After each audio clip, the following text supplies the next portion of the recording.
I would like to acknowledge that this video is being filmed on the traditional lands of the Wurrundjeri people of the Kulin Nation.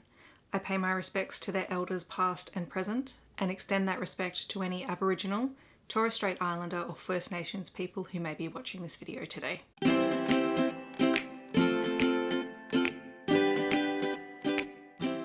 Hi everyone, my name is Steph, this is the Novelty Corner and welcome back to my channel. Today I have a books beside my bed video for you where I wrap up the last 7 days worth of reading. I am going to apologise if my voice goes in and out. I woke up with a very croaky sore throat this morning, but it is filming day, so we are going to persist and fingers crossed this all goes well. This is my reading week from the 22nd until the 28th of October. I read a total of 11 things that I'm going to talk about in this video. Actually, no, that's a lie. I'm going to talk about 11 adult novels that I read plus 2 picture books that are coming out on the 1st of November as well. I forgot to include all of them in the totals, so bear with me. I read a total of 1,980 pages and my yearly reading total is 508 books. I'm going to start off with the 2 picture books just because they're very different to the rest of the books that I read this week. As I said, they both come out on the 1st of November. I was sent them both from Allen and Unwin, so thank you very much to the publisher. The first one is Need a House, Call Miss Mouse by George Mendoza. Now this is a super gorgeous little book. It's not strictly a narrative. It is about Miss Mouse, who is an artist and an architect, and the thing she does best is design houses and homes for other animals, and really they're best described as homes. So the mouse's name is Henrietta. She's given a bit of a profile about the animal who needs a home, and then she designs it, and we see all of the designs in the book and get an explanation for why it is perfect for that animal. And the cool thing is, if you look really closely, there's a whole lot of little hidden hints and things that you can see in the book. So it's very gorgeous. It was just lovely to read it because it was less about an overarching story and more just about cool little features about animals and why these new homes are perfect for them. And if you know anything about me, I love a good visual in a picture book. I just love exploring them. The second picture book is A is for B, an alphabet book in translation by Ellen Heck. Now this is one of the coolest alphabet books I have ever seen because it is an alphabet book, but every letter has a different animal representing that letter based on different languages and how those words are pronounced or spelt. So there is a bit of a note in the back of the book about the fact that how it's been translated and all of that. But you have A is for B, and then you have all of the words for B in different languages like Igbo, Turkish, Ojibwe, and Portuguese. And it's really cool. The other thing about this that I really loved was that there is also a link at the very back of the book where you can hear these words actually spoken by native speakers. It's not a complete website yet, but it is available, and it was so cool just to go through because I'm not the best at translating or pronouncing words in other languages, so that makes it a lot easier. But yeah, like, it's really cool. So N is for sloth, O is for eagle, and all of the different words. I love books that feature words in other languages because I think it's a really accessible way to start teaching kids about language, particularly those who don't speak a language other than English, just to open up their thinking a little bit. And this is gorgeous, and as you can see, the illustrations in it are just stunning. So these both come out on the 1st of November, and I'll leave all the links down below for them. Then moving into my adult titles, I read Me In Los Feliz by Kelly Reynolds. Kelly is the host of the Boobies and Newbies podcast. You will have seen I had a completely separate reading vlog for this book. This is a really short holiday novella. It is funny, it is steamy. It opens with our heroine Nora accidentally walking in on the hero Bowie in the bathroom of her best friend / roommate's parents' place on Thanksgiving, and he is the ex-boyfriend of her best friend's sister. So nice and little complicated, but it didn't bother me because it was so cool. So our heroine is plus size. The hero is not your typical romance hero. He is short, he is ginger, he's a soft dom baker. He owns his own tea shop. He is just an absolute cinnamon roll of a hero, and their relationship was really fun because both of them have just come out of breakups. They're not sure if they want something long term, so they decide just to have a holiday fling, but of course feelings get involved, and the whole thing was just utterly delightful. If you want something that is just going to lift your mood, this is the book to pick up.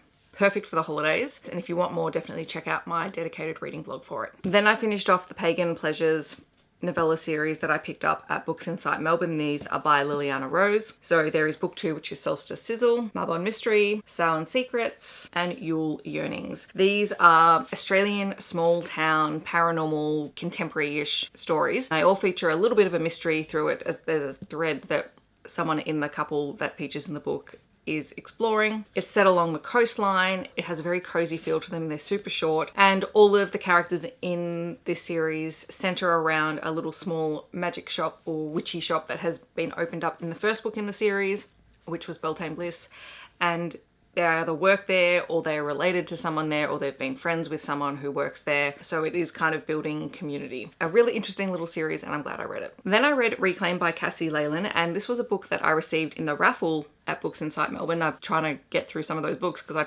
came home with quite a few of them. This is actually book 2 in the Small Town Pack series, but I read this totally fine. You don't really need to read the other one. What we do know is the heroine's brother has died at some point before this, and she gets a message saying that it wasn't an accident. And so she ends up tracking down her brother's best friend and her former crush. He kind of broke her heart before anything really happened between them. So it's a second chance paranormal romance. He's a bear shifter. Her brother was a bear shifter, but she's never shifted. So there's also an element of her working through that in this book. Anyway, she tracks down Brax, who basically left their pack after the death of her brother, running away from it all, and, you know, demands that he helps her figure out what's going on and why someone is suddenly claiming to know more about her brother's death than they do. I was very pleasantly surprised by this, and I'm very eager to check out other books in the series and also by the same author.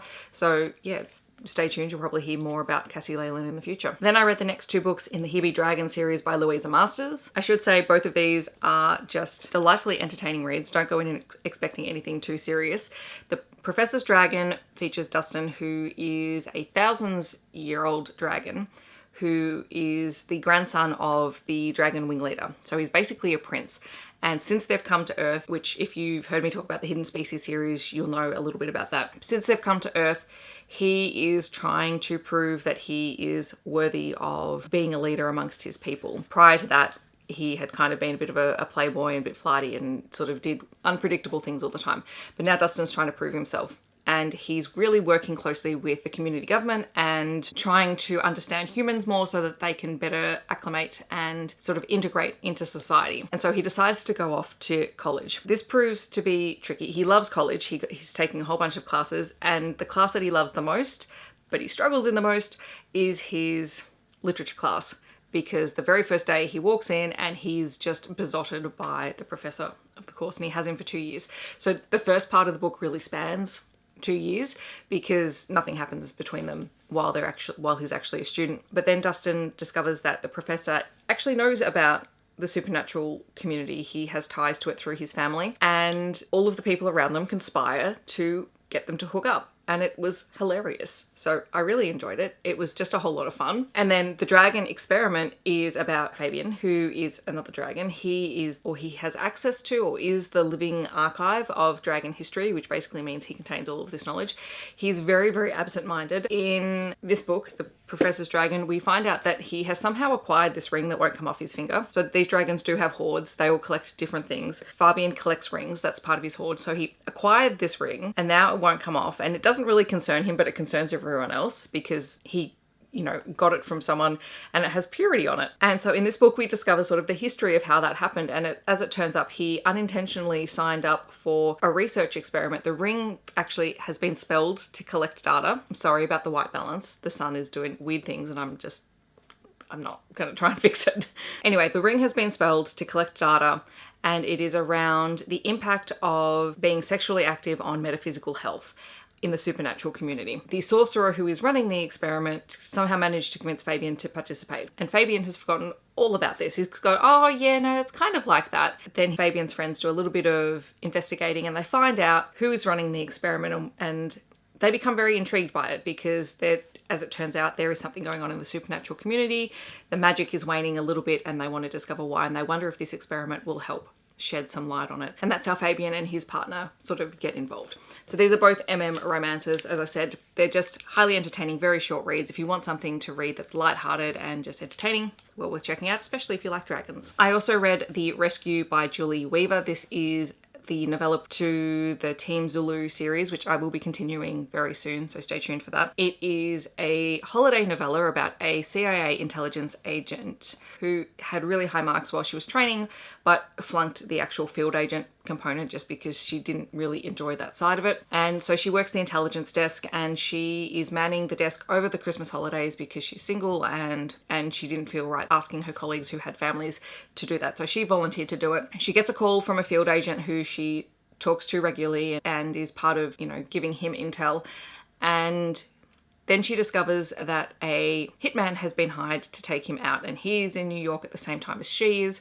His phone dies and she's concerned that nothing is going to happen, so she races off to save him, and it sparks their relationship. Now these two have if you've ever seen Criminal Minds, these two have a real Derek Morgan, Penelope Garcia vibe about them, which I absolutely loved. It was short, it was full of action, it was entertaining, and it was steamy, and I absolutely enjoyed it. I also read Her Biker's Bite by M.L. Winters. Again, this was a book that I picked up at Books Insight Melbourne. This is a paranormal romance about a motorcycle riding vampire who infiltrates a pharmaceutical company because it is developing a vaccine for a virus that will have negative impacts on the vampire community. In this world, vampirism is a genetic thing. It is something that you are born with, and sometime during your life it can trigger. And this virus vaccine will somehow trigger something within that virus. The heroine works at the pharmaceutical company. She is a scientist. She is very good at her job, but she keeps getting passed over because of men, because, yay, misogyny. So she's very annoyed at the hero initially because he is hired to do a job that she had applied for, but he